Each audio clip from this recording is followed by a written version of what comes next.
might wonder what the National Park Service has to do with pollinators. The National Park Service, along with the U.S. Fish and Wildlife Service, the U.S. Forest Service, the Minnesota DNR, and the Wisconsin DNR, have partnered to form something called the Northwest Sands Collaborative here. And in that partnership, they have created a pollinator pledge or a pollinator promise.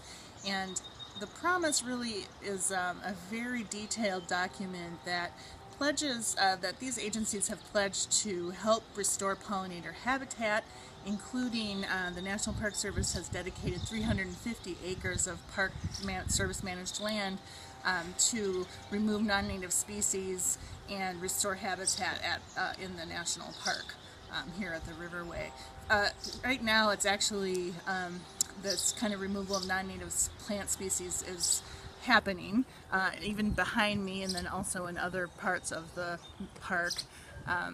And the U.S. Fish and Wildlife Service has partnered with the state of Wisconsin to restore the populations of the Karner blue butterfly. So this action is kind of taking place in central Wisconsin. They're restoring oak savanna and pine barrens and planting wild lupine and other species that are facing some danger or are struggling have benefited from the restoration efforts of the Karner blue butterfly. The U.S. Fish and Wildlife Service hopes that the Karner blue's population will increase to be taken off of the U.S. endangered species list by 2023. Another kind of thing that agencies are looking at includes the use of native bees to pollinate plants and crops. The Minnesota DNR estimates that there are 300 to 400 species of native bees in Minnesota. Biologist Claire Kremen and her research team have done a lot of research with farmers across the country, and they found that farmers who plant pollinator-friendly plants and nectar-producing plants along their borders of their property have had native bees pollinate their crops, and some have not even needed to use formal hives.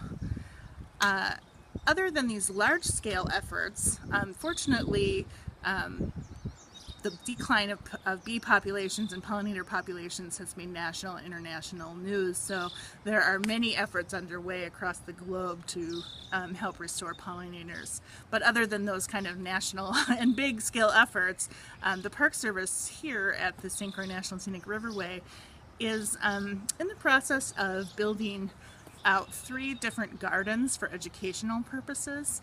One is for pollinators, and that includes the removal of non-native plants. And then another is for shade trees, to grow shade plants like ferns. And then another is to teach the public about growing vegetables in their own backyard. So they're doing kind of both the large and the small scale efforts here at the Park Service. And you might also wonder what you could do to help pollinators. One, if you have access to a yard or a community garden, you could grow pollinator-friendly plants. You do that by sourcing your plants from garden centers who have pledged to not use plants that have been treated with pesticides or insecticides, like neonicotinoids. You can find lists of plants on the Park Service website, for instance.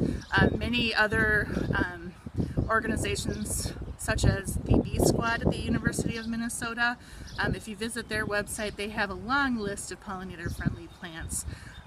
If you don't have access to a garden or don't have the time to garden but want to do more to help pollinators, you can also check out a lot of these organizations and nonprofits in Minnesota like Pollinator Friendly Alliance, Pollinate Minnesota, the Bee Squad at the University of Minnesota, the Bee's Knees. There are so many that offer events and educational opportunities for people who would really like to learn more about the threat that pollinators are facing today. Thank you so much for joining me here at the National Scenic Riverway. I hope that you see lots of bees and butterflies over the summer.